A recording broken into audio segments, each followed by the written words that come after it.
உண்மைகளை உரத்து சொல்லும் யூடிவியின் இரவு நேர பிரதான செய்தி அறிக்கையுடன் இணைந்து கொள்ளும் நான் விதுஷன் பத்மநாதன். விரிவான செய்திகளுக்கு செல்வதற்கு முன்னால் முதலில் இன்றைய தலைப்புச் செய்திகள். டெல்டா கோவிட் திருப்பு நாட்டில் வேகமாக பரவும் அபாயம் இருப்பதாக சுகாதார தரப்பினர் எச்சரிக்கை. அவசர நடவடிக்கை நிமித்தம் தம்புள்ளை பொருளாதார மத்திய நிலையத்துக்கு நாளை பூட்டு. வெளிக்கடை சிறைச்சாலையின் மரண தண்டனை கைதிகளின் போராட்டம் தொடர்கிறது. சுகாதார விதிமுறைகளை மீறி முத்தம் கொடுத்த இங்கிலாந்து சுகாதார அமைச்சரின் பதவி பறிபோனது. ஆகியவை எமது தலைப்புச் செய்திகள். இனி விரிவான செய்திகளில் முதலில் உள்நாட்டு செய்திகள்.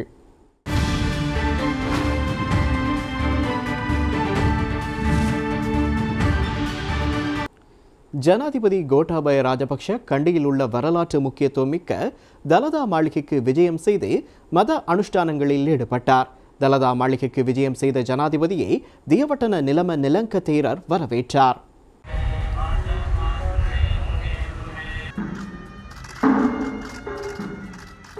ஜனாதிபதி கோட்டாபய ராஜபக்ச நேற்று பிற்பகல் கண்டியில் உள்ள வரலாற்று முக்கியத்துவம் மிக்க தலதா மாளிகைக்கு விஜயம் செய்து மத அனுஷ்டானங்களில் ஈடுபட்டார். பின்னர் மல்வத்தை மகாவிகாரைக்கு சென்ற ஜனாதிபதி மல்வத்து பீடத்தின் மகாநாயக்க தேரர் சங்கைக்குரிய திப்பட்டுவாவை ஸ்ரீ சுமங்கல தேரரை சந்தித்து நலன் விசாரித்தார். மகாநாயக்க தேரர் பெரித் பாராயணம் செய்து ஜனாதிபதியை இதன்போது ஆசீர்வதித்தார்.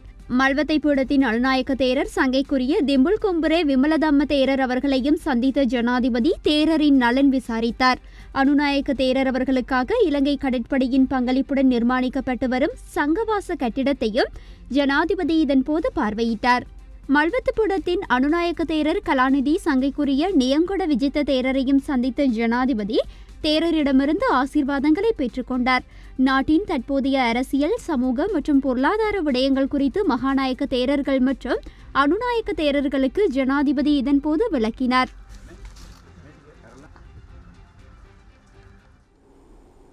கோவிட்-19 வைரஸ் தொற்று பரவலை தடுக்கும் செயலணியின் தீர்மானத்திற்கு அமைய மாகாணங்களுக்கிடையில் பேருந்து அல்லது ரயில் சேவைகள் இடம்பெறாது என ராஜாங்க அமைச்சர் திலும் அமுனுகம தெரிவித்துள்ளார். நாட்டில் இன்றும் சில கிராம உத்தியோகத்தர் பிரிவுகள் தனிமைப்படுத்தப்பட்டுள்ளன. மாகாணங்களுக்கிடையிலான பயண கட்டுப்பாடு நீக்கப்பட்ட பின்னர் அத்தியாவசிய சேவைகளுக்காக ரயில் மற்றும் பஸ்கள் சேவையில் ஈடுபடுத்தப்படும் என்று போக்குவரத்து ராஜாங்க அமைச்சர் திலும் அமுனுகம தெரிவித்தார். இதற்கமைய தற்போது மாகாணங்களுக்குள் மாத்திரம் பஸ் மற்றும் ரயில் சேவைகள் இடம்பெறும் என அவர் தெரிவித்தார். கோவிட்-19 வைரஸ் தொற்று பரவலை தடுக்கும் செயலணியின் தீர்மானம் மாகாணங்களுக்கிடையில் பஸ் அல்லது ரயில் சேவைகள் இடம்பெறக்கூடாது என்பதாகும். இந்த தீர்மானத்தை மதிக்க வேண்டும் என அவர் மேலும் தெரிவித்தார். நாட்டில் பயணத்தடை தளர்த்தப்பட்டாலும் மாகாணங்களுக்கிடையிலான பயண கட்டுப்பாடு நீடிக்கப்பட்டுள்ளது. அத்தியாவசிய சேவைகள் இடம்பெறும் வேளையில் மக்கள் முகக்கவசம் அணிந்து வெளியே சென்றாலும் கொழும்பு புறக்கோட்டை பகுதிகளில் வியாபார நடவடிக்கைகளின் போது மக்கள் சமூக இடைவெளியை பேண தவறுவதை அவதானித்தோம். இந்நிலையில் இன்று காலை வரையான 24 மணித்தியாலத்தில் தனிமைப்படுத்தல் சட்டத்தை மீறிய 361 பேர் கைது செய்யப்பட்டுள்ளதாக தெரிவிக்கப்படுகின்றது. பயண கட்டுப்பாடு நீக்கப்படுகின்ற போதிலும் மக்கள் தனிமைப்படுத்தல் சட்டங்களுக்கு உட்பட்டிருக்க வேண்டும் என்று போலீஸ் ஊடக பேச்சாளரும் சிரேஷ்ட பிரதி போலீஸ் மாதிபருமான அஜித் ரோஹன தெரிவித்துள்ளார். கடந்த அக்டோபர் மாதம் 30ஆம் தேதி முதல் இதுவரையில் தனிமைப்படுத்தல் சட்டத்தை மீறியமை தொடர்பில் 44,216 பேர் கைது செய்யப்பட்டுள்ளதாக அவர் மேலும் தெரிவித்தார். සමහර ආයතන නිරෝධායන රීතීන් වලට අනුගතව කටයුතු නොකරන බවයි. ඒ වගේම පොදු ප්‍රවාහන සේවයේදීද යම් යම් රියදුරන් කොන්දොස්තරවරුන් නිසි පරිදි නිරෝධායන රීතීන් අනුගමනය නොකරන බවට පෙනී ගොස් තිබෙනවා. හෙට දිනේ සිට මේ සම්බන්ධයෙන් විශේෂ මෙහෙයුම් සිදු කිරීමට ශ්‍රී ලංකා පොලිසිය බලාපොරොත්තු වෙනවා. நாட்டில் இன்றும் சில கிராம உத்தியோகத்தர் பிரிவுகள் தனிமைப்படுத்தப்பட்டுள்ளன. அதற்கமைய கொழும்பு மாவட்டத்தின் தலங்கம போலீஸ் பிரிவின் தலாகன தெற்கு கிராம உத்தியோகத்தர் பிரிவின் விஜய மாவட்ட மற்றும் ஜாயகத் மாவட்ட, தலகன வடக்கு கிராம உத்தியோகத்தர் பிரிவின் ஜாயகத் மாவட்ட, சத்சர மாவட்ட, இசுரு மாவட்ட, சமநல மாவட்ட மற்றும் தபாலக சந்தி என்பன இன்று காலை முதல் தனிமைப்படுத்தப்பட்டுள்ளன. இரத்னபுரி மாவட்டத்தின் கஹங்கம கொஸ்கலவத்த கிராம உத்தியோகத்தர் பிரிவு மற்றும் பல்மதுல போலீஸ் பிரிவின் போபத்த வசம கிராம உத்தியோகத்தர் பிரிவும் நுவரெலிய மாவட்டத்தின் கேட்டபுலா மத்திய பிரிவும் தனிமைப்படுத்தப்பட்டுள்ளதாக கோவிட்-19 ஒழிப்பு தேசிய செயலணி தெரிவித்துள்ளது. கொத்மல பிரதேச செயலகத்திற்குட்பட்ட கெட்டபுலா கிராம உத்தியோகத்தர் பிரிவு காரியாலயத்திற்குட்பட்ட பகுதிகள் இன்று காலை முதல் தனிமைப்படுத்தப்பட்டுள்ளதாக கொத்மலை சுகாதார வைத்திய அதிகாரிகள் காரியாலயம் தெரிவித்துள்ளது. இந்த பகுதியில் மேற்கொள்ளப்பட்ட PCR பரிசோதனைக்கு அமைய கெட்டபுலா கிராம பகுதியில் 14 பேருக்கு தொற்று உறுதி செய்யப்பட்டுள்ளது. இந்த நிலையில் அந்த பகுதிக்குள் உட்பிரவேசிக்கவும் அங்கிருந்து வெளிச்செல்லவும் தடை விதிக்கப்பட்டுள்ளது. இதுவரை அப்பகுதியில் 100க்கும் மேற்பட்ட குடும்பங்கள் தனிமைப்படுத்தப்பட்டுள்ளதோடு இன்னும் சிலருக்கு PCR பரிசோதனைகள் மேற்கொள்ளப்பட்டு வருவதாக கொத்மலை சுகாதார வைத்திய அதிகாரி காரியாலயம் தெரிவித்துள்ளது. நாளை அவசர நடவடிக்கைகளின் நிமித்தம் தம்புளை பொருளாதார மத்திய நிலையம் மூடப்பட்டு நாளை மறுதினம் காலை 4 மணிக்கு மீண்டும் திறக்கப்படும் என தெரிவிக்கப்பட்டுள்ளது. கொரோனா அச்சுறுத்தல் காரணமாக இந்து ஆலயங்களில் பூஜை வழிபாடுகளோ திருவிழாக்களோ சமய கிரியைகளோ நடைபெறுவதில்லை. இந்நிலையில் இந்து குருமார் நாடளாவிய ரீதியில் பாரிய அளவில் பாதிக்கப்பட்டுள்ளனர். இலங்கை மலையக இந்து குருமார் ஒன்றியத்தின் செயலாளரும் அகில இலங்கை இந்து மகாசபாவின் தலைவருமான சிவஸ்ரீ வேலு சுரேஸ்வர சர்மா இன்று கொட்டகலையில் இந்து குருமார் ஒன்றிய தலைமை பீடத்தில் நடைபெற்ற ஊடக சந்திப்பின் போது இவ்வாறு தெரிவித்தார். அனைத்து ஆலயங்களிலும் கடமையாற்றுகின்ற குருமார்களுடைய விவரங்கள் சேகரிக்கப்பட்டு கொண்டிருக்கின்றன. இந்த விவரங்களுடைய பின்னோக்கம் அல்லது விவரங்கள் எதற்காக சேகரிக்கப்படுகின்றன என்பது எங்களுக்கு சரியாக தெரியாமல் இருக்கின்றது. இது தொடர்பாக திணைக்களத்தினுடைய பணிப்பாளர் கௌரவ உமா மகேஸ்வரன் ஐயா அவருடன் தொடர்பு கொண்டு வினவிய பொழுது ஆலயத்திலே கடமையாற்றுகின்ற குருமார்கள் மட்டுமே பதிய வேண்டும் என்பதனை அவர் தெரிவித்திருந்தார். தங்குவதற்கு வீடு இல்லாத காரணத்தினால் அநேக குருமார்கள் தங்களுடைய இல்லங்களிலிருந்து ஆலயத்துக்கு சென்று வருகின்றார்கள். எனவே அவர்களை எப்படி இந்த பதிவிலே இணைத்துக் கொள்வது? மலையகத்தில் இருக்கின்ற குருமார்கள் புறக்கணிக்கப்படுகின்றார்களா? எங்களுடைய மலையகத்தில் இருக்கின்ற கலாச்சார உத்தியோகத்தர்கள் இது தொடர்பிலே எந்த விதமான சரியான ஒரு அறிவித்தலும் குருமார்களுக்கு இந்த நேரம் வரை, இன்றைய ஞாயிற்றுக்கிழமை இன்றைய தினம் வரை அநேக குருமார்களுக்கு இந்த விடயம் போய் சேரவில்லை. கொரோனா தொற்றிலிருந்து விடுபடுவதற்கான விசேட பூஜை நிகழ்வுகள் நாட்டின் 8 திசைகளிலும் இடம்பெற்று வருகின்றன. அதற்கமைவாக கிழக்கு மாகாணத்தில் திருகோணமலை மாவட்ட சேருவாவில ரஜமஹா விகாரையில் நேற்று மாலை விசேட பூஜை இடம்பெற்றது. சேருவாவில ரஜமஹா விகாரபதி அழுதனிய சுவோதி நாயக்க தேரர் தலைமையில் இடம்பெற்ற இந்த விசேட பூஜை வழிபாடுகளில் சுதேச மருத்துவத்துறை ராஜாங்க அமைச்சர் ஸ்ரீர ஜெயக்குடி, திருகோணமலை மாவட்ட பாராளுமன்ற உறுப்பினர் கபில அத்துகொரல, கிழக்கு மாகாண சுதேச மருத்துவ திணைக்கள மாகாண ஆணையாளர் திருமதி ஸ்ரீதர் உள்ளிட்ட பல முக்கியஸ்தர்கள் வழிபாடுகளில் ஈடுபட்டனர்.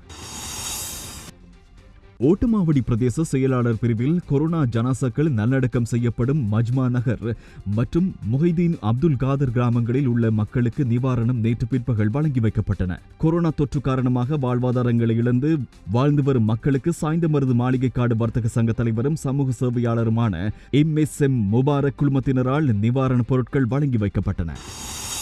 தேசிய போக்குவரத்து மருத்துவ நிறுவனத்தின் சேவை நாளை முதல் இடம்பெறவுள்ளதாக தெரிவிக்கப்படுகின்றது. குறித்த சேவையானது சேனலிங் ஊடாக முன்பதிவு செய்தவர்களுக்கு மாத்திரம் வழங்கப்படவுள்ளமை குறிப்பிடத்தக்கது. கடவுச்சீட்டு பெற்றுக் கொள்வதற்காக வருகை தருபவர்கள் இணையத்தினூடாக நாளொன்றை முன்பதிவு செய்து கொள்வதற்கான வசதி ஏற்படுத்தி கொடுக்கப்பட்டுள்ளது. அதன் அடிப்படையில் eservices.immigration.gov.lk/td என்ற இணையத்தினூடாக நாளொன்றை முன்பதிவு செய்து கொள்ள முடியும் என தெரிவிக்கப்படுகின்றது. நாட்டில் COVID-19 தொற்றாளர்களின் எண்ணிக்கை 2500ஐ கடந்துள்ளது. இதேவேளை நாட்டில் மேலும் 43 கோவிட் மரணங்கள் பதிவாகியுள்ளன.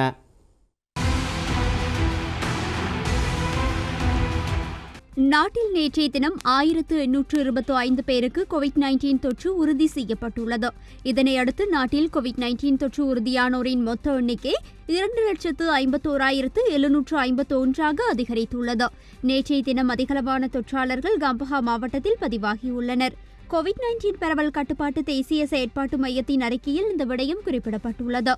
இதன்படி நேற்று கம்பஹா மாவட்டத்தில் 407 பேருக்கு COVID-19 தொற்று உறுதியாகியுள்ளது. கொழும்பு மாவட்டத்தில் 346 பேருக்கும், கொழும்பு மாநகர சபைக்குட்பட்ட பகுதிகளில் 106 பேருக்கும் COVID-19 தொற்று உறுதியாகியுள்ளது. களுத்துறை மாவட்டத்தில் 183 பேருக்கும், மட்டக்களப்பு மாவட்டத்தில் 113 பேருக்கும், பதுளை மாவட்டத்தில் 107 பேருக்கும், கண்டி மாவட்டத்தில் 106 பேருக்கும், காலி மாவட்டத்தில் 105 பேருக்கும், ரத்தினபுரி மாவட்டத்தில் 75 பேருக்கும், கேகாலை, அம்பாறை ஆகிய மாவட்டங்களில் தலா 44 பேருக்கும், யாழ்ப்பாணம் மாவட்டத்தில் 43 பேருக்கும், குருநாகல் மற்றும் மாத்தளை மாவட்டங்களில் தலா 29 பேருக்கும் COVID-19 தொற்று உறுதியாகியுள்ளது. ஹம்பாந்தோட்டை மாவட்டத்தில் 28 பேருக்கும், அனுராதபுரம் மாவட்டத்தில் 26 பேருக்கும், முல்லைத்தீவு மாவட்டத்தில் 20 பேருக்கும், கோவிட்-19 தொற்று உறுதியாகியுள்ளதாக கோவிட்-19 பரவல் கட்டுப்பாட்டு தேசிய செயற்பாட்டு மையத்தின் அறிக்கையில் தெரிவிக்கப்பட்டுள்ளது. நாட்டில் 25,73,817 பேருக்கு இதுவரையில் கோவிட்-19 முதலாம் தடுப்பூசி செலுத்தப்பட்டுள்ளதுடன் 8,80,143 பேருக்கு இரண்டாம் தடுப்பூசி செலுத்தப்பட்டுள்ளதாக தொற்று நோயியல் பிரிவு தெரிவித்துள்ளது. அதேபோல 15,33,780 பேருக்கு சைனோஃபார்ம் முதலாம் தடுப்பூசியும் 4,92,850 பேருக்கு இரண்டாம் தடுப்பூசியும் செலுத்தப்பட்டுள்ளது. மேலும் 9,25,242 பேருக்கு கோவிஷீல்டு முதலாம் தடுப்பூசியும் 3,72,868 பேருக்கு இரண்டாம் தடுப்பூசியும் செலுத்தப்பட்டுள்ளது. ஸ்புட்னிக் வி முதலாம் தடுப்பூசி 1,14,795 பேருக்கும் இரண்டாம் தடுப்பூசி 14,425 பேருக்கும் செலுத்தப்பட்டுள்ளதாக தொற்று நோயியல் பிரிவு விடுத்துள்ள அறிக்கையில் தெரிவிக்கப்பட்டுள்ளது. கொழும்பு மக்களுக்கு இரண்டாம் டோஸ் செலுத்துவதற்காக 10,000 எக்ஸ்ட்ரா ஜனகா தடுப்பூசிகள் கிடைக்கப்பெற்றுள்ளதாக கொழும்பு மேயர் ரோசி சேனநாயக்க தெரிவித்துள்ளார். සෙනික මාත්‍රා 10,000ක් අපිට ලැබිලා තියෙනවා දෙවෙනි මාත්‍රාව ලබා දෙන්න. අපි ඒක ලබා දෙන්නේ අවුරුදු 70න් ඉහළ AstraZeneca පළවෙනි මාත්‍රාව ගත්ත ජනතාව. அதன் அடிப்படையில் அவற்றை 70 வயதிற்கு மேற்பட்டவர்களுக்கு செலுத்த உள்ளதாக அவர் தெரிவித்துள்ளார். கொழும்பு நகர சபைக்குட்பட்ட பகுதியில் இதுவரையில் 2 லட்சம் பேருக்கு தடுப்பூசி வழங்கப்பட்டுள்ளதாக அவர் தெரிவித்துள்ளார். இரண்டாம் டோஸ் செலுத்துபவர்களுக்கு குறுந்தகவல் மூலமாக அறிவிக்கப்பட உள்ளதாகவும் அவ்வாறு குறுந்தகவல் அனுப்ப முடியாதவர்களின் வீடுகளுக்கு சென்று அறிவிக்கப்படும் எனவும் அவர் தெரிவித்துள்ளார். ඒ අයට කෙටි පණිවිඩයක් හරහා ඒ අයට ලබා දෙන දිනය ස්ථානීය වෙලාව අපි දැනුවත් කරනවා. එහෙම කෙටි පණිවිඩයක් අරින්න බැරි අයට අපි ගෙයින්ගට ගිහිල්ලා හරි දැනුවත් කරනවා, ලිඛිතව හරි දැනුවත් කරනවා. டெல்டா கோவிட் பிறழ்வு நாட்டில் வேகமாக பரவும் அபாயம் உள்ளதாக சுகாதார தரப்பினர் எச்சரிக்கை விடுத்துள்ளனர். இந்த நிலையை தவிர்ப்பதற்கு பொதுமக்கள் பொறுப்புடன் செயற்பட வேண்டியது அவசியம் என பிரதி சுகாதார சேவைகள் பணிப்பாளர் நாயகம் விசேட வைத்திய நிபுணர் வைத்தியர் ஹேமந்த ஹேரத் தெரிவித்துள்ளார். எதிர்காலத்தில் மேலும் பல பிறழ்வுகள் உருவாகக்கூடும் என தெரிவித்த அவர் இது தொடர்பில் உரிய நடவடிக்கைகளை எடுக்காவிடின் பாரதூரமான நிலைமையை சந்திக்க நேரிடும் எனவும் கூறியுள்ளார். புதிய பிறழ்வுகள் மிக வேகமாக பரவும் தன்மை கொண்டதென்பதால் அதற்கான சந்தர்ப்பம் ஏற்படும் பொழுது ஏனைய பிறழ்வுகளை காட்டிலும் துரிதமாக பரவக்கூடும் எனவும் அவர் குறிப்பிட்டுள்ளார். தடுப்பூசி செலுத்தப்பட்டாலும் இல்லாவிடினும் சுகாதார வழிகாட்டல்களை முறையாக பின்பற்றுவதன் மூலம் அபாயகரமான சூழல் ஏற்படுவதை தவிர்த்துக் கொள்ள முடியும் என பிரதி சுகாதார சேவைகள் பணிப்பாளர் நாயகம் கூறியுள்ளார். இதேபோல நாட்டில் டெல்டா கோவிட் பிறழ்வுடன் 5 அடையாளம் காணப்பட்டுள்ளதாக சுகாதார அமைச்சு தெரிவித்துள்ளது. இதனிடையே கொரோனா தடுப்பூசியை பெற்றுக் கொடுப்பதற்கான வேலை திட்டத்தை விரிவுபடுத்த சுகாதார அமைச்சு தீர்மானித்துள்ளது. எதிர்காலத்தில் நாட்டின் பிரதான அரசு வைத்தியசாலைகளில் கோவிட் தடுப்பூசி ஏற்றும் மத்திய நிலையங்கள் ஸ்தாபிக்கப்படும் என பிரதி சுகாதார சேவைகள் பணிப்பாளர் நாயகம் விசேட வைத்திய நிபுணர் வைத்தியர் ஹேமந்த ஹேரத் தெரிவித்துள்ளார். இன்று கொழும்பு மாவட்டத்தில் இலங்கை சுதந்திர வர்த்தக வலய முதலீட்டு ஊக்குவிப்பு வாரியத்தின் சீதவாக்க ஏற்றுமதி செயலாக்க மண்டலத்தின் கிட்டத்தட்ட 3,800 ஊழியர்களுக்கு தடுப்பூசி திட்டம் செயல்படுத்தப்பட்டது. நாட்டில் மக்களுக்கு சரியான முறையில் தடுப்பூசி வழங்கப்பட்டு மக்கள் சுகாதார விதிமுறைகளை சரியாக பின்பற்றினால் செப்டம்பர் மாதம் அளவில் இலங்கையில் கொரோனாவை கட்டுப்படுத்தலாம் என அரசு மருத்துவ அதிகாரிகள் சங்க மத்திய குழு உறுப்பினர் வைத்தியர் வாசன் ரத்னசிங்கன் தெரிவித்தார். தேசிய மருந்தக உற்பத்தி கூட்டத்தாபனது தலைவர் கூறிய விடயம் என்னவென்று சொன்னால் ஜூலை மாத ஆரம்ப பகுதியில் கிட்டத்தட்ட 3 மில்லியன் அளவு தடுப்பூசிகள் இலங்கைக்கு வர இருக்கின்றன. இவ்வாறு 3 மில்லியன் அளவு தடுப்பூசிகள் வரும் பட்சத்திலே நாங்கள் கிட்டத்தட்ட 60 வயதுக்கு மேற்பட்ட நபர்கள், கர்ப்பிணி தாய்மார்கள், புற்றுநோயால் பாதிக்கப்பட்டவர்களுக்கு உடனடியாக வழங்கிவிட முடியும். கிட்டத்தட்ட நாங்கள் இந்த ஜூலை மாதத்துக்கு இறுதிக்குள்ளே வழங்கிவிட முடியும். ஜூலை மாதத்துக்கு இறுதிக்குள் நாங்கள் இந்த ஆபத்தான பிரிவுகளுக்கு வழங்கி முடித்து அதன் பிற்பாடு 60 வயதுக்கு உட்பட்ட சகலருக்கும் நாங்கள் வழங்க வேண்டும். இவ்வாறு வழங்கி கிட்டத்தட்ட 70% சனத்தைக்கு நாங்கள் இந்த தடுப்பூசிகள் செப்டம்பர் மாதம் அளவில் வழங்கி முடிப்போம் என்று சொன்னால் இந்த செப்டம்பர் மாதத்திலே இந்த நோயினுடைய ஒரு பாரிய ஒரு கட்டுப்பாட்டை நாங்கள் கொண்டு வர முடியும் என்று எங்களுடைய எதிர்பார்ப்பு. தடுப்பு பிரிவானது இனத்திறனாக செயல்படவில்லை. இது சம்பந்தமான ஒரு சரியான ஒரு வழிகாட்டியை உருவாக்கி இந்த தடுப்பூசிகள் வழங்கும் ஒரு பொறிமுறையை உருவாக்க தவறிவிட்டார்கள். அதனால் தான் இந்த 60 வயதுக்கு மேற்பட்டவர்களுக்கு ஆரம்பத்திலே அவர்கள் வழங்கவில்லை. தற்பொழுது நாங்கள் எங்களுடைய வழிகாட்டியை தயாரித்து ஜனாதிபதி அவர்களுக்கு நாங்கள் தெரிவித்திருந்தோம். அதன் பிற்பாடு ஜனாதிபதி அவர்களின் பணிப்பின் பேரில் தான் சில தடுப்பூசிகள் வழங்கும் திட்டம் துரிதப்படுத்த வேண்டும் என்று கூறியிருக்கப்பட்டது. என்று சொன்னால் இந்த தடுப்பூசிகள் வழங்கும் திட்டத்திலே தொற்றுநோய் தடுப்பு பிரிவு கொடுத்த விடயம் என்னவென்று சொன்னால் தங்களால் விரைவாக தடுப்பூசிகள் வழங்கப்பட முடியாது என்று சொன்னால், ஆனால் நாங்கள் சொன்னோம் எங்களுடைய இருக்கின்ற பொறிமுறையை பயன்படுத்தி எங்களுடைய அங்கத்தவர்களை நாங்கள் பணிக்கமர்த்தி அதே போல இந்த தடுப்பூசிகளை நாங்கள் விரைவாக வழங்கப்பட முடியும். தடுப்பூசிகளை விரைவாக வழங்கும் பட்சத்திலேயே இதில் இந்த கட்டுப்பாட்டை நாங்கள் எதிர்பார்க்க முடியும். இம்மாதம் 5ஆம் 7ஆம் தேதிகளில் காலி சுகாதார சேவைகள் பணிமனையில் செலுத்தப்பட்ட AstraZeneca 2ஆம் தடுப்பூசியை பெற்ற 632 பேரில் மேல் மாகாணத்தை சேர்ந்த 425 பேர் உள்ளடங்குவதாக காலி சுகாதார சேவைகள் பணிமனை தெரிவித்துள்ளது. மேற்குறிப்பிட்ட திகதிகளில் மேல் மாகாணத்திலிருந்து பலர் காலி மாவட்டத்துக்கு சென்று கோவிட் தடுப்பூசி செலுத்திக் கொண்ட சம்பவம் தொடர்பில் பெயர்கள் மற்றும் கையிருப்பில் உள்ள தடுப்பூசியின் விவரங்களை காவல்துறையினருக்கு வழங்குமாறு தென்மாகாண சுகாதார சேவைகள் பணிப்பாளருக்கு நீதிமன்றம் உத்தரவிட்டுள்ளது. இதனையடுத்து மேல் மாகாணத்திலிருந்து காலிக்கு சென்று அஸ்ட்ராசெனகா 2ஆம் தடுப்பூசியை பெற்ற 425 பேரின் விவரங்கள் வெளியாகியுள்ளன. தொழிலுக்காக வெளிநாடு செல்லும் அனைவருக்கும் கோவிட் தடுப்பூசியை பெற்றுக் கொடுக்க அரசாங்கம் தீர்மானித்துள்ளது. வெளிநாட்டு வேலைவாய்ப்பு பணியகம் இதனை தெரிவித்துள்ளது. தொழிலுக்காக வெளிநாடுகளுக்கு செல்லும் தொழிலாளர்களுக்கு கோவிட் தடுப்பூசி பெற வேண்டியதன் அவசியம் குறித்து ஜனாதிபதி கவனம் செலுத்தியிருந்ததை தொடர்ந்து கோவிட் தடுப்பூசி தேசிய குழுவின் ஒப்புதல் பெறப்பட்டுள்ளது. வெளிநாட்டு தொழிலுக்கு தேவையான தொழில் ஒப்பந்தம், விசா மற்றும் தொழில் தொடர்பான நியமன கடிதத்தை பெற்றவர்கள் மட்டுமே இந்த தடுப்பூசி திட்டத்திற்கு தகுதி பெறுகின்றனர். அனுமதி பெற்ற வெளிநாட்டு வேலைவாய்ப்பு முகவர் நிலையத்தின் ஊடாக வெளிநாடு செல்ல உள்ள நபர்கள் குறித்த முகவர் நிலையத்தின் ஊடாகவும் சுயமாக வெளிநாடு செல்ல உள்ளவர்கள் பணியகத்திற்கு தொலைபேசி அழைப்பொன்றை மேற்கொண்டும் பதிவு செய்து கொள்ள முடியும். தடுப்பூசி வேலை திட்டம் எதிர்வரும் வாரத்தில் ஆரம்பிக்கப்பட உள்ள நிலையில் மேலதிக தகவல்களை 1989 என்ற இலக்கத்திற்கு அழைப்பதன் ஊடாக பெற்றுக்கொள்ள முடியும் என அறிவிக்கப்பட்டுள்ளது. இன்று மாலை 6 மணி வரையில் புதிதாக 1245 கோவிட் தொற்றாளர்கள் பதிவாகியுள்ளனர். எனவே நாட்டில் இதுவரை பதிவாகியுள்ள மொத்த கோவிட் தொற்றாளர்களுடைய எண்ணிக்கை 2,02,996 உயர்வடைந்துள்ளது. இவர்களில் 2,18,998 பேர் குணமடைந்துள்ளனர். 31,093 தொற்றாளர்கள் தொடர்ந்தும் வைத்தியசாலைகளில் சிகிச்சை பெற்று வருகின்றனர். 2,944 கோவிட் மரணங்கள் பதிவாகியுள்ளன.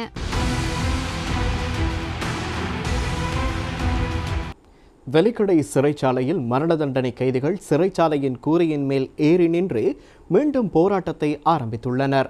சிறை வைக்கப்பட்டுள்ள மரண தண்டனை கைதிகள் தங்களுக்கு வழங்கப்பட்டுள்ள மரண தண்டனையை ஆயுள் தண்டனையாக அறிவிக்குமாறு வலியுறுத்தியே இந்த போராட்டத்தை முன்னெடுத்து வருகின்றனர். வெலிக்கடை சிறைச்சாலையின் கூரை மேல் ஆர்ப்பாட்டத்தில் ஈடுபட்ட கைதிகள் அனைவரும் நேற்று பிற்பகல் கீழே இறங்கி போராட்டத்தை கைவிட்டிருந்த நிலையில் மீண்டும் சிறைச்சாலையின் கூரை மீது ஏறி போராடத் தொடங்கியுள்ளனர்.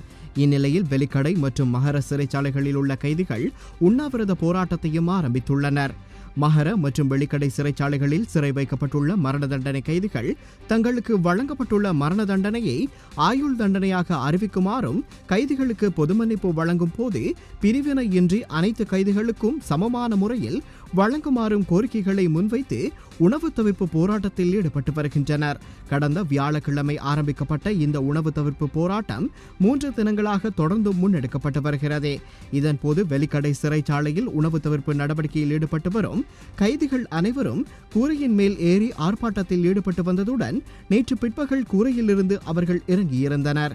எனினும் நேற்று இரவு மீண்டும் கூரையில் ஏறி ஆர்ப்பாட்டத்தில் ஈடுபட்டு வருகின்றனர். இதேவேளை கைதிகளின் கோரிக்கைகள் தொடர்பில் பல்வேறு மட்டங்களில் கலந்துரையாடல்கள் இடம்பெற்று வருவதுடன் அது தொடர்பில் அவர்களுக்கு பல தடவை தெளிவுபடுத்தியும் கைதிகள் தொடர்ந்தும் தங்களது போராட்டத்தை முன்னெடுத்து வருகின்றமை குறிப்பிடத்தக்கது.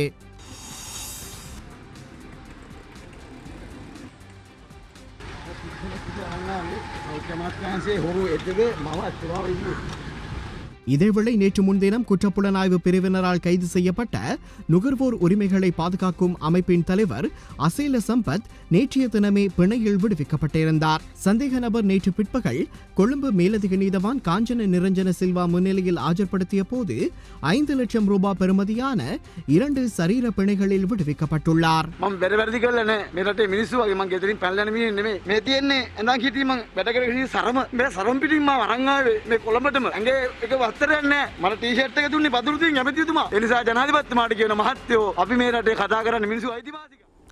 இனத்தையும் மண்ணையும் காப்பதற்கான ஒற்றுமை வலுவாக வேண்டும். அதற்கு தமிழீழ விடுதலை இயக்கம் எந்தவிதமான விட்டுக் கொடுப்பினையும் செய்வதற்கு தயாராக இருப்பதாக நாடாளுமன்ற உறுப்பினர் செல்வம் அடைக்கலநாதன் தெரிவித்தார். இன்று இடம்பெற்ற ஊடகவியலாளர் சந்திப்பில் கலந்து கொண்டு கருத்து தெரிவிக்கும் போதே அவர் இவ்வாறு தெரிவித்தார். ஆகவே இதிலே எங்களுடைய நோக்கம் எந்த கட்சியிலிருந்து போனார், எந்த கட்சியிலிருந்து வந்தார் என்றெல்லாம் நாங்கள் அதை பார்க்கவில்லை. விடுபட்டவர்கள் அழைக்கப்பட வேண்டும் என்றதிலே நாங்கள் ஆர்வமாக இருக்கிறோம். எங்களை பொறுத்த மட்டிலே இந்த எங்களுடைய இனத்தையும் எங்களுடைய மண்ணையும் காப்பாற்றுவதற்கான ஒரு ஒற்றுமை வலுவாக வேண்டும். ஏனென்றால் இந்த அரசாங்கம் ஏற்கனவே நான் சொன்னது போல இந்த அரசாங்கம் மிக மோசமான செயல்பாடுகளை செய்து வருகிறது என்பதை நான் இங்கு அந்த அடிப்படையில் செயல்பட வேண்டும் என்பதுதான் எங்களுடைய பிரதான நோக்கமாக இருக்கிறதுக்கு. இதற்கு தமிழீழ விடுதலைக்கும் எந்த விட்டுக்கொடுப்பையும் செய்ய தயாராக இருக்கிறது. சில ஊடகங்கள் இதுக்கு ஒரு விசுவிசித்து போச்சு அப்படி என்றெல்லாம் அவருடைய கருத்தை சொல்லுகிறார்கள். உண்மையிலே சில அதாவது ஆரம்ப புள்ளி இப்பொழுது வைத்திருக்கிறோம். இந்த ஆரம்ப புள்ளியிலே தவறுகள் இருக்கும், அந்த தவறுகளை திருத்த வேண்டும். ஆகவே தலைவர்கள் எல்லாரும் ஆலோசனையை சொல்லி இருக்கிறார்கள். கயந்திரபால் பொன்னம்பலம் இன்னும் தன்னுடைய பதிலை அறிவிக்கவில்லை. இருந்தாலும் கூட அவரை மீண்டும் இந்த அணியிலே அவர் தொடர்ந்து செயல்பட வேண்டும் என்ற கோரிக்கையை நான் முன்வைக்கின்றேன். ஆகவே இந்த ஒற்றுமை என்பது வலுவான ஒற்றுமையாக இருக்க வேண்டும். எங்களுடைய மண்ணையும் மக்களையும் காப்பாற்றக்கூடிய ஒரு ஒற்றுமையாக இருக்க வேண்டும். இதன் அடிப்படையில் யாரை அழைக்க வேண்டும், இப்பொழுது சிவில் அமைப்புகள் எல்லாம் இருக்கிறார்கள். ஆகவே முதல்ல நாங்கள் இதை பேசி அவர்களையும் உள்ளடக்கி ஒரு பாரிய பலமான அணியாக செயற்படுவதற்கான ஒரு முயற்சியை. மட்டக்களப்பு மாவட்டம் போரத்தீவு பற்று பிரதேச சபைக்குட்பட்ட கணேசபுரம் கிராமத்தின் 1ஆம் வட்டாரம் பிரதான வீதி நீண்ட காலமாக பழுதடைந்த நிலையில் காணப்படுவதனால் அவ்வீதியை பயன்படுத்தும் மக்கள் மிகவும் சிரமத்தின் மத்தியில் பயணிப்பதாக கவலை தெரிவிக்கின்றனர். சுற்றிவர வயல் நிலத்தை ஊடறுத்து செல்லும் இவ்வீதியை அக்கிராம மக்கள், விவசாயிகள், மாணவர்கள் என பலரும் தினமும் பயன்படுத்தி வருகின்றனர். மழை வெள்ள காலத்தில் முற்றாக வெள்ளத்தினால் மூழ்கடிக்கப்படும் இவ்வீதி ஏனைய காலத்தில் சிறுபோக வேளாண்மை செய்கைக்கு பயன்படுத்தும் நீரும் குறித்த வீதியை ஊடறுத்து பாய்வதனால் அப்பகுதி மக்கள் மிகுந்த சிரமத்திற்குட்பட்டே போக்குவரத்து செய்து வருவதாக கவலை தெரிவிக்கின்றனர். தேர்தல் காலத்தில் பலர் வந்து எமது வீதியை செப்பனிட்டு தருவதாக தெரிவித்து சென்றுள்ள போதிலும் இதுவரையில் இது பற்றி யாரும் கவனிக்கவில்லை எனவும் அங்குள்ள மக்கள் அங்கலாய்க்கின்றனர். எனவே சம்பந்தப்பட்ட அதிகாரிகள் அப்பகுதி மக்களின் நலன்களை கருத்தில் கொண்டு துரிதகதியில் குறித்த வீதியை செப்பனிட்டு தருமாறு மக்கள் வேண்டுகோள் விடுக்கின்றனர். உட்பட்ட கணேசபுரம் 1ஆம் வட்டார வீதியானது தொடர்ச்சியாக 20-25 வருஷம் கூடிய இதே நிலையமாக காணப்படும். ஒரு ஓட்டோ போகிற அளவுக்கு தான் அது வழி காணப்படுகின்றது. மற்றும் பாடசாலை செல்லும் போது மிகுந்த கஷ்டம் ஏற்படுகின்றது. மழை காலங்களில் பாடசாலை சப்பாத்து போட்டு செல்லக்கூடிய சூழ்நிலை ஏற்படாத காரணமாகின்றது. மற்றும் வயது வந்தால் வருத்தம் ஏற்படும் காரணங்களில் ஒரு ஓட்டோ வாரது மிச்சம் கஷ்டமாக காணப்படுகின்றது. இந்த ரோட்டை தொடர்ச்சியாக எலெக்ஷன் கேட்குறார்கள், எனக்கு தான் சொல்கிறாங்க. இதுவரைக்கும் அந்த ரோட்டு இணக்கப்படுற மாதிரி இல்லை. தொடர்ச்சியாக தனமல்லவில்ல பகுதியில் சர்வோதயா வீதியில் அமைந்துள்ள வீடொன்றிலிருந்து 13 லட்சத்துக்கும் அதிகமான தங்க நகைகளை திருடிய குற்றச்சாட்டில் சந்தேக நபர்கள் 2வரை தனமல்லவில்ல காவல்துறையினர் கைது செய்துள்ளனர். தனமல்லவில்ல, கதிர்காமம் ஆகிய பகுதிகளைச் சேர்ந்த 30 முதல் 40 வயதுக்குட்பட்டவர்களே இவ்வாறு கைது செய்யப்பட்டுள்ளனர். இவர்களிடமிருந்து திருடப்பட்ட நகைகளில் ஒரு தொகுதி கைப்பற்றப்பட்டுள்ளதுடன் எஞ்சிய நகைகள் விற்கப்படும் போது மீட்கப்பட்டுள்ளன. இதனையடுத்து சந்தேக நபர்களை வெள்ளவாய மஜிஸ்ட்ரேட் நீதிமன்றத்தில் ஆஜர்படுத்த நடவடிக்கை எடுக்கப்பட்டுள்ளது. ரத்னபுரி, அங்குலான மற்றும் கல்கமு ஆகிய பகுதிகளில் துப்பாக்கிகள் மற்றும் கைக்குண்டுகளுடன் 5 கைது செய்யப்பட்டுள்ளதாக காவல்துறை ஊடகப் பிரிவு தெரிவித்துள்ளது. அங்குலான பகுதியில் கைது செய்யப்பட்ட 3வரிடமிருந்து உள்நாட்டில் தயாரிக்கப்பட்ட துப்பாக்கிகள், ரவைகள் மற்றும் கைக்குண்டுகள் மீட்கப்பட்டுள்ளன. இது தொடர்பில் தீவிர விசாரணைகளை போலீசார் மேற்கொண்டுள்ளனர். கிளிநொச்சி ஊரியான் பகுதியில் சட்டவிரோதமான முறையில் அகழ்ந்து களஞ்சியப்படுத்தப்பட்டிருந்த நிலையில் இராணுவத்தினரால் கைப்பற்றப்பட்ட 200 கியூப் மணல் போலீசாரிடம் ஒப்படைக்கப்பட்டுள்ளது. கிளிநொச்சி மாவட்டத்தின் கண்டாவலை பிரதேச செயலாளர் பிரிவிற்குட்பட்ட பல பிரதேசங்களில் சட்டவிரோதமான முறையில் மணல் அகழ்வு மேற்கொள்ளப்பட்டு வெளி இடங்களுக்கு கொண்டு செல்லப்பட்டன. இந்த நிலையில் கிளிநொச்சி ஊரியான் பகுதியில் சுமார் 200 கியூபுக்கும் மேற்பட்ட மணல் சட்டவிரோதமாக அகழ்ந்து குவிக்கப்பட்ட நிலையில் இராணுவத்தினரின் விசேட நடவடிக்கை மூலம் தடுத்து நிறுத்தப்பட்டு குறித்த மணல் இராணுவ பாதுகாப்பில் இதுவரை நாட்களும் வைக்கப்பட்டுள்ளது.